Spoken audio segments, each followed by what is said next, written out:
नमस्कार, मैं आपको एंट्री हेयरलाइन के कौन से प्रिंसिपल है, क्यों किया जाता है, उसके बारे में और कैसे किया जाता है ये बताने जा रहा हूँ। पार्ट बी में आपको मैं पूर्ण टेक्निकल डिटेल बताऊंगा, पूर्णतः आपको एक एक लाइन बना करके बोर्ड पे समझाऊंगा कि हेयरलाइन बनाने के लिए वो कौन कौन से मुख्य बिंदु है, उनको यदि फॉलो करेंगे तो ही आपका हेयर ट्रांसप्लांट नेचुरल और सुंदर लगेगा।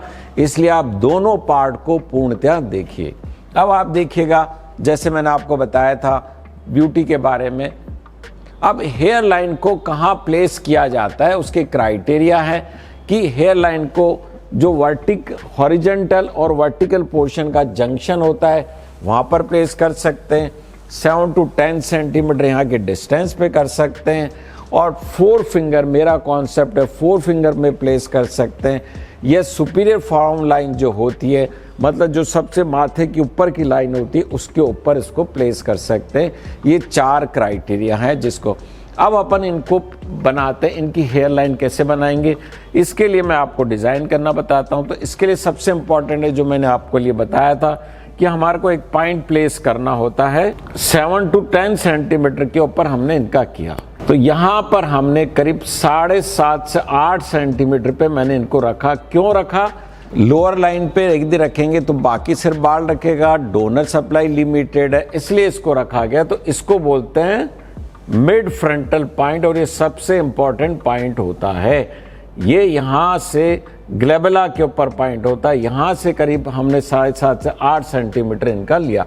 अब अपन आगे चलते हैं। अब हम इनकी हेयरलाइन डिज़ाइन करते हैं। दूसरा इंपॉर्टेंट पॉइंट आता है जो हमको डिज़ाइन करना होता है। ये तो हमने कर दिया मिड फ्रंटल पॉइंट।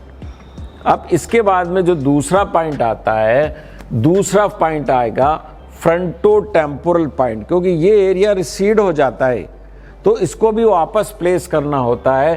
तो इसके बाद में हम इनको फ्रंटो टेम्पोरल पॉइंट प्लेस करते हैं, यहाँ पर 2 पॉइंट प्लेस करते हैं और इन दोनों को हम मिला देते हैं।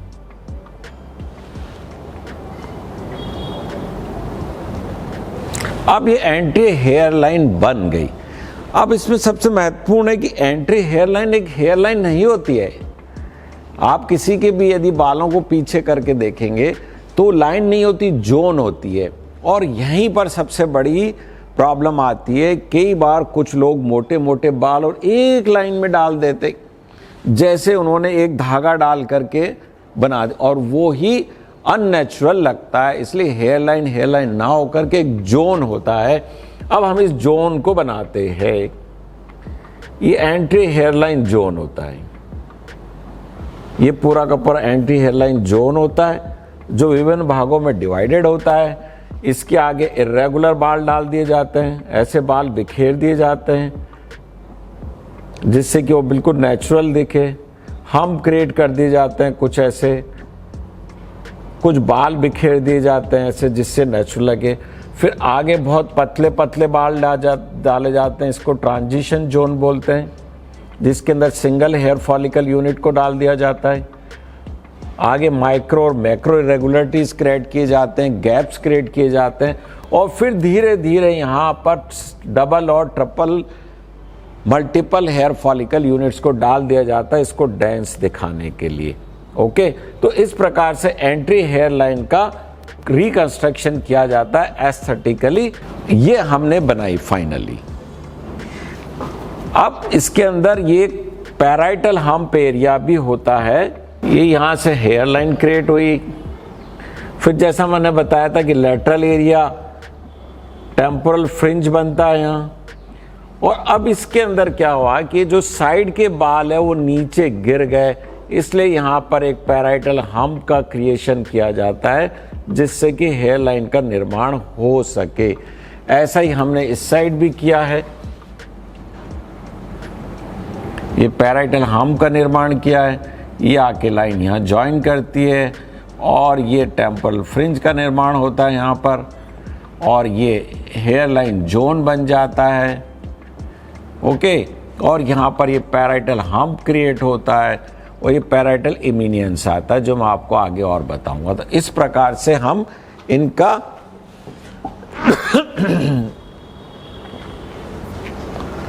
अब ये पीछे का एरिया, अब इसके अंदर जो पीछे का मैं फोटो अभी आपको फिर बताऊंगा कि हमने पीछे को एरिया को नहीं किया इसमें। ये मिड स्कैल्प है और ये क्राउन एरिया है। हमारे आगे से लेके पीछे तक 30,000 जड़ें होती है। 30,000 जड़ें डोनर एरिया पे अवेलेबल नहीं होती है। तो ऐसा क्या करते हैं, फ्रंट 1/3, मिडिल और बैक, 3 हिस्से में हम सिर को डिवाइड कर देते हैं। इनिशियली कई बार फ्रंट में कर दिया जाता है, फिर बीच में कर दिया जाता है और बैक। हमने इनके केस में क्या किया, फ्रंट और मिडिल स्कैल्प में करके बियर्ड और सर के पीछे से 5,000 ग्राफ्ट हमने लेके इनको हमने इम्प्लांट किए। पीछे के एरिया में नहीं किया, इस क्राउन एरिया में नहीं किया। क्यों नहीं किया? क्योंकि एक ही बार में 5 से 6,000 ग्राफ्ट से ज्यादा निकालना और लगाना नहीं चाहिए। हालांकि हम ऐसा भी करते हैं, कई बार 4-5 दिन के डिफरेंस पे चेस्ट से और बाल निकाल करके और एरिया को हम कवर कर सकते हैं और हमने किया है। बट रूटीनली हम 5,000 ग्राफ्ट 2 दिन में फ्रंट और मिडिल में करते हैं और सर के पीछे पीछे वाले हिस्से को बाद में 1 साल या 1.5 साल बाद कवर कर सकते हैं और उस दौरान उनको मेडिकल ट्रीटमेंट देते हैं।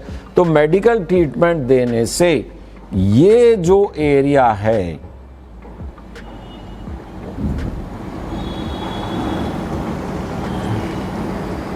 ये जो 3 जोन बनाए मैंने, ये इंप्रूव हो जाता है। और यहां तक हमने ट्रांसप्लांट कर दिया है, ये पूरा एरिया ट्रांसप्लांट हो गया। साइड वाला हम इसलिए कहते हैं, सिर्फ इस एरिया, ये एरिया बहुत इंपॉर्टेंट होता है। इसमें मैंने एक रिसर्च पेपर पब्लिश किया है, पैराइटल इमिनियंस बोलते हैं। क्योंकि अब आप देखिएगा, जब मैं यूं खड़ा होता हूं तो ये सिर का सबसे बाहर दिखता हिस्सा, लेटरल होता हूं तो यहां पर ये बाउंस दिखता है और पीछे वाला छुपा रहता है। इसलिए graft economical way of parietal eminence coverage को हमने बताया है। अब अपन आगे चलते हैं। इस तरीके से हमने इसकी फाइनल डिजाइन की, इसको समझिएगा। ये जो हेयरलाइन जोन था जो मैंने आपको बताया था, ये अपना हेयरलाइन जोन था पूरा का पूरा। ये फ्रंटोटेम्पोरल पॉइंट था, ये मिड फ्रंटल पॉइंट था, ये टेम्पोरल पीक पॉइंट था। हमने इसको जोड़ करके एग्जैक्टली ये पैराइटल इमिनियंस क्रिएट की, ये पैराइटल हम्प क्रिएट किया हमने ऐसे ही, और ऐसे पैराइटल इमिनियंस करते कवर को किया और ऐसे कैसे हमने एग्जैक्टली इसको कर दिया। ओके, अब इसी पोर्शन को आप इस तरीके से देखिए, ये इसका रिकंस्ट्रक्ट करना बहुत जरूरी होता है, नहीं तो हेयर लाइन एस्थेटिक नहीं बनेगी। और इस तरीके से फाइनल व्यू आप दे सकते हैं। इस एरिया का हमने ट्रांसप्लांट नहीं किया है, इस एरिया को हम ट्रांसप्लांट में कवर नहीं कर रहे हैं। क्यों नहीं कवर कर रहे, मैंने आपको बताया, क्योंकि इतनी संख्या में डोनर हेयर नहीं है। हम ऑलरेडी 2 दिन तक फ्रंट 1/3 और मिडिल 1/3 को कवर कर रहे हैं और इस एरिया को कवर कर रहे हैं, इस एरिया को कवर कर रहे हैं। तो इसमें हमारे ग्राफ्ट ओरिजिनल यहाँ पर 20 से 22,000 ग्राफ्ट होते हैं और हम 5,000 ग्राफ्ट लगा रहे हैं और यहाँ के लिए अभी हमारे पास अवेलेबल नहीं है। तो इस एरिया को हम थोड़ा मेडिकल ट्रीटमेंट देंगे, जिससे जो कमजोर बाल है, मैंने बताया पहले भी, ये कमजोर बाल मेडिकल ट्रीटमेंट से ठीक हो जाएंगे। और इस एरिया को हम बाद में कर सकते हैं। आजकल हम इसके अंदर stem cell therapy, PRP therapy, ये सब भी करते हैं और जिससे ये एरिया इम्प्रूव हो जाता है। अब आते हैं कि हमने इनका ट्रांसप्लांट किया, देखिए कितना सुंदर लग रहा है। जैसा मैंने आपको एक्सप्लेन किया उसी की उसी तरीके से एग्जैक्टली किया।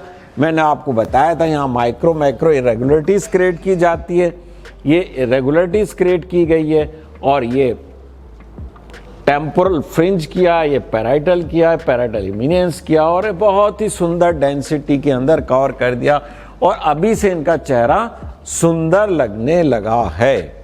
ये टॉप व्यू देखिएगा, इस एरिया को हमने नहीं किया है। मैं बार बार इस बात को कर रहा हूं जिससे आपको समझे कि इस एरिया को बाल इतनी मात्रा में होने के कारण हमने नहीं किया है और इस जोन को, इन बालों को हम मेडिकल ट्रीटमेंट से ठीक करेंगे और इधर से आप देखिए, ये जो आप जोन आपको दिख रहा है पूरा का पूरा, इस पूरे जोन को हम मेडिकल ट्रीटमेंट से ठीक करेंगे और बाद में ये आके हेयर ट्रांसप्लांट उस एरिया में करा सकते हैं जैसा कि हमारे सारे पेशेंट कराते हैं।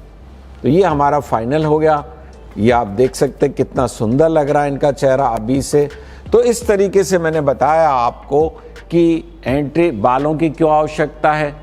मैंने आपको ये बताया कि हेयर लाइन डिज़ाइन करने के लिए कौन से कॉन्सेप्ट काम में लिए जाते हैं, और मैंने आपको ये बताया कि ट्रांसप्लांट करने में कौन कौन से महत्वपूर्ण जोन होते हैं जो एस्थेटिकली इम्पॉर्टेंट होते हैं। उनको पूरे के पूरे बेसिक रूल्स को फॉलो करते हुए बनाना चाहिए। यदि उन रूल्स को आप फॉलो नहीं करेंगे तो जो हेयर लाइन बनेगी, टेम्पल बनेगा, टेम्पोरल पीक पॉइंट बनेगा, पैराइटल एरिया बना, पैराइटल हम बनेगा, पैराइटल इमिनियंस बनेगा, वो सुंदर नहीं बनेंगे और कहीं ना कहीं आपका हेयर ट्रांसप्लांट आपकी दिल की चाहत को, इच्छा को पूरी नहीं करेगा।